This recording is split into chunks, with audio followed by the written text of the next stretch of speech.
There once were two brothers, one born of purity, the other of corruption. The rule of their father had ended, leaving them too young to understand kingship. In the father's dying wish, he leaves his pure son, Cthulhu, to rule the kingdom. After hearing his father's dying wish, Parthenax, enraged, leaves the kingdom, dismayed at the fact that his father chose his brother over him. For the course of 20 summers, Cthulhu ruled his fine land and married the fairest maiden, having a child which cost her her life. His name, Dante, born just as pure as the men before him. Dante, now being as old as his father when he took the throne, learns of a quest his father must take regarding the dark revenant Parthenax. Cthulhu recalls his memory of Parthenax and his dark reign on the kingdom over the course of those 20 years.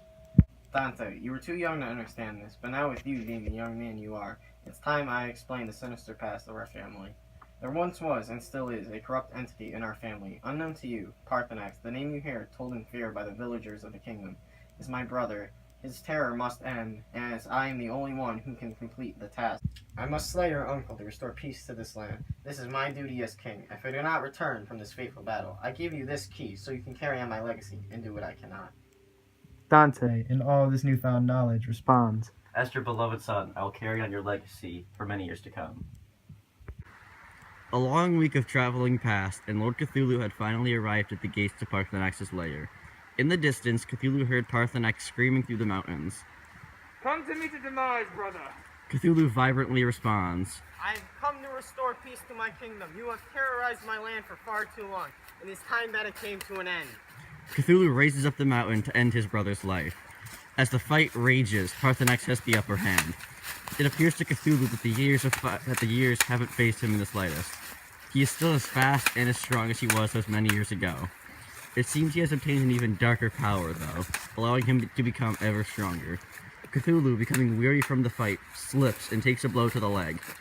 In his display of strength, Parthenax deals the decisive blow to the king, ending his rule forever. As Dante sits on his newfound throne, he waits for his father's return.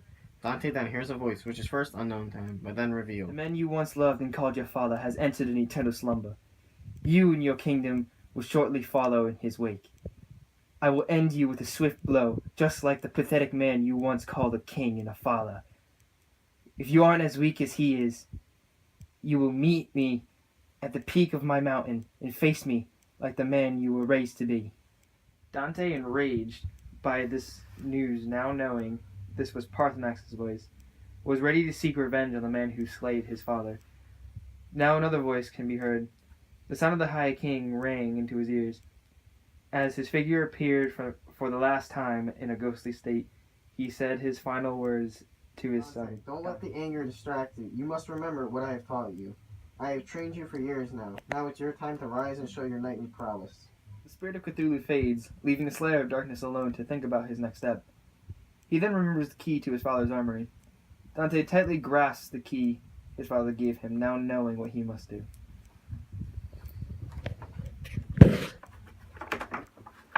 He rapidly walks to the castle's steel storage. He unlocks the door to the armory, using his father's key.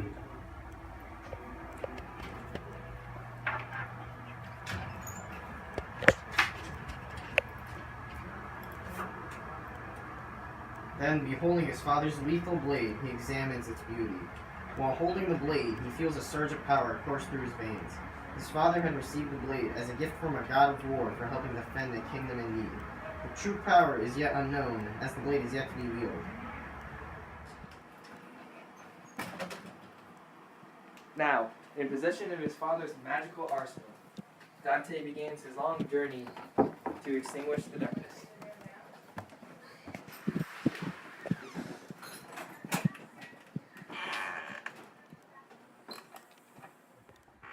While on his trek, he is forced to think about going back to the kingdom. If his father could not defeat the evil, how could he? What sets me apart from my father? My father always knew that I wasn't strong enough, but I was faster than him. Will my lack in strength be compensated by my swiftness, or will something else give me the strength I need? If Parthenax is stronger than my father, and my strength isn't compared to his, how am I to beat Parthenax? But now there's no turning back. I finally met the summit of Death Mountain. Come at me with all your might. For my father. The two fearless warriors get into their fighting stances as they prepare for their fateful battle. The fight rages on, and Dante is able to keep up with Parthenax's unbelievable strength and speed. Parthenax pushes Dante closer and closer to the edge of the mountain.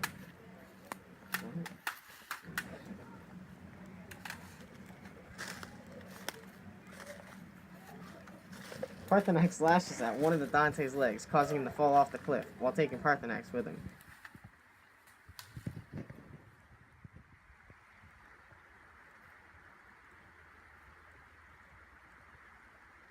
At the bottom of the cliff, Parthenax looks at the motionless body of Dante, presuming he is dead and that he is victorious. Parthenax begins to walk away in triumph, sheathing his blade. Dante, having no injuries, gets up unknown to Parthenax. Dante, walking over to where Parthenax stands, takes his life, ending the darkness forever. Dante reaps his mask and his father's sword as tokens of triumph over evil.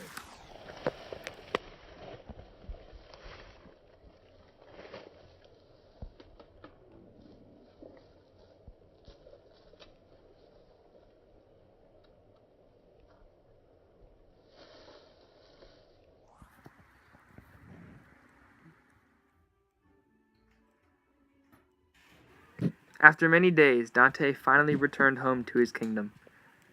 Now in his castle, he returns his weapons to their rightful place in the king's vault.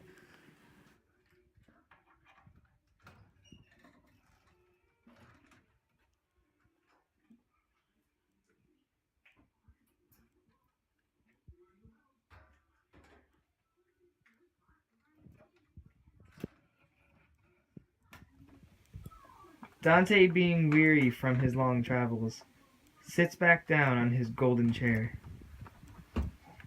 There, he thinks about his triumphs over Parthenax and the peace he has brought back to his land.